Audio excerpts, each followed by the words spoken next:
പക്ഷെ പോലീസാണ് ശരിക്കും ഇതിൽ ഈ എന്താ നമ്മുടെ സാധാരണ നാട്ടിൽ പറയുമല്ലോ ചെകുത്താൻ്റെയും കടലിൻ്റെയും നടുക്ക് വിട്ടു എന്ന് പറയുന്നത് പോലെ ആയിപ്പോയി പോലീസിൻ്റെ അവസ്ഥ. കാരണം ഭരിക്കുന്ന പാർട്ടിയുടെ വിദ്യാർത്ഥി അല്ലെങ്കിൽ യുവജന സംഘടനകളാണ് ഗവർണർക്കെതിരെയുള്ള പ്രതിഷേധം നടത്തുന്നത്. അതേസമയം തന്നെ ഗവർണർ പദവി അല്ലെങ്കിൽ ഗവർണറുടെ പ്രോട്ടോകോൾ അനുസരിച്ച് ഗവർണർക്ക് കിട്ടേണ്ട സുരക്ഷ, ഇതിൻ്റെ കാര്യങ്ങൾ ഇതെല്ലാം പോലീസ് ഒരേ സമയത്ത് ഉറപ്പുവരുത്തുകയും ചെയ്യണം എന്ന് മാത്രമല്ല, ആർഷോ ഞാൻ പറയട്ടെ, ഞാൻ പറയുന്നത് കേൾക്കൂ, ആർഷോ എന്ന് പറഞ്ഞ് ഇങ്ങനെ കുമ്പിട്ട് നിൽക്കുകയും ചെയ്യണം. സത്യത്തിൽ ഈ കഴിഞ്ഞ ദിവസം അല്ല, ശരിക്കും ആർഷയോട് പോലീസിനുള്ള സ്നേഹം കാണുമ്പോൾ മറ്റ് സമരക്കാർക്കും അല്ലെങ്കിൽ ഇത്തരം ആൾക്കാർക്ക് സ്വാഭാവികമായിട്ടും ചോദിക്കാനുള്ള ഒരു ചോദ്യമാണ്. അപ്പൊ നമുക്ക് അസൂയ തോന്നിപ്പോകും. ഇത്രത്തോളം ഒരു സമരക്കാരന് ഒരു പോലീസുകാരനെ സ്നേഹിക്കാൻ പറ്റുമോ? അല്ല, ഈ ശരിയാണോ അല്ലെങ്കിൽ ABVP മറ്റു യുവജന സംഘടനകളൊന്നും ഇതിൽ അത്ര ബുദ്ധിമുട്ട് പ്രകടിപ്പിക്കേണ്ടതില്ലെന്ന് തോന്നുന്നു. ഭരണം മാറുമ്പോൾ നിങ്ങളെയും ഞാൻ പറയട്ടെ, രാഹുൽ കേൾക്കൂ, വരൂ അനിയ എന്നൊക്കെ നിങ്ങളെയും വിളിക്കും, പേടിക്കേണ്ട. പിന്നെ ഇപ്പൊ രാഹുൽ മാങ്കൂട്ടത്തിൽ പറയും ഞാൻ അങ്ങനത്തെ വിളികളൊന്നും പ്രതീക്ഷിക്കുന്നില്ല എന്നൊക്കെ അദ്ദേഹം കഴിഞ്ഞ ദിവസം പറഞ്ഞിരുന്നു. പക്ഷെ ഞാൻ പറഞ്ഞു വന്നത് നിങ്ങൾ പ്രതീക്ഷിച്ചാലും ഇല്ലെങ്കിലും ഭരണം മാറിയാൽ നിങ്ങൾക്ക് ആ വിളി കിട്ടും എന്ന് മാത്രമല്ല ആർഷോയെ തൂക്കിയെടുത്തുകൊണ്ട് പോവുകയും ചെയ്യും അല്ലേ. ഒരു സമരം വരുമ്പോൾ ആർഷോയെ തൂക്കിയെടുത്തു. സത്യത്തിൽ പോലീസുകാരാണ് ഇതിലിങ്ങനെ വല്ലാത്തൊരവസ്ഥയിൽ നിൽക്കുന്നത്. കഴിഞ്ഞ ദിവസം ആലപ്പുഴയിൽ യൂത്ത് കോൺഗ്രസിൻ്റെ ഒരു സമരത്തിനിടയിൽ യൂത്ത് കോൺഗ്രസിൻ്റെ ഒരു നേതാവിനെ പോലീസുകാർ വടികൊണ്ടടിച്ചു. അവരുടെ ഈ കഴുത്തിൻ്റെ ഭാഗത്ത് പ്രശ്നമുണ്ടായിട്ട് അവർ ഈ പത്തനംതിട്ടയിലൊരു സ്വകാര്യ മെഡിക്കൽ കോളേജിൽ അഡ്മിറ്റാണ്. അവർക്ക് എണ്ണീക്കാൻ പോലും പറ്റത്തില്ല. ഈ വല്ലാത്തൊരവസ്ഥയിലാണ് അവർ കിടക്കുന്നത്. കഴിഞ്ഞ ദിവസമൊക്കെ അതിൻ്റെ റിപ്പോർട്ടുകളൊക്കെ നമ്മൾ മാധ്യമങ്ങളിലൂടെ കണ്ടിരുന്നു.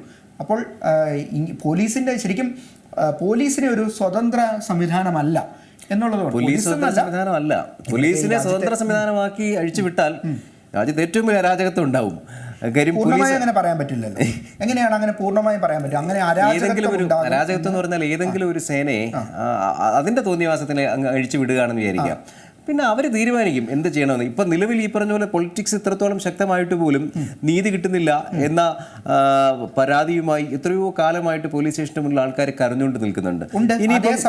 പോലീസ് ശക്തമായതുകൊണ്ട് തന്നെ പൊളിറ്റിക്കൽ പാർട്ടീസും അരാജകത്വം കാണിക്കുന്നില്ല എന്ന ചോദ്യം. പക്ഷെ അത് തമ്മിൽ ഭേദമാണ്. പോലീസിനെ സ്വതന്ത്രമാക്കി വിട്ടാൽ പോലീസ് എന്തും ചെയ്യും. അത് പോലീസ് എന്ന് മാത്രമല്ല, ഏത് സേനയെയും സ്വതന്ത്രമാക്കി വിട്ടാൽ അവർക്ക് കടിഞ്ഞാണുകളില്ലെങ്കിൽ അവർക്ക് തോന്നുന്നത് പോലെ ചെയ്യും.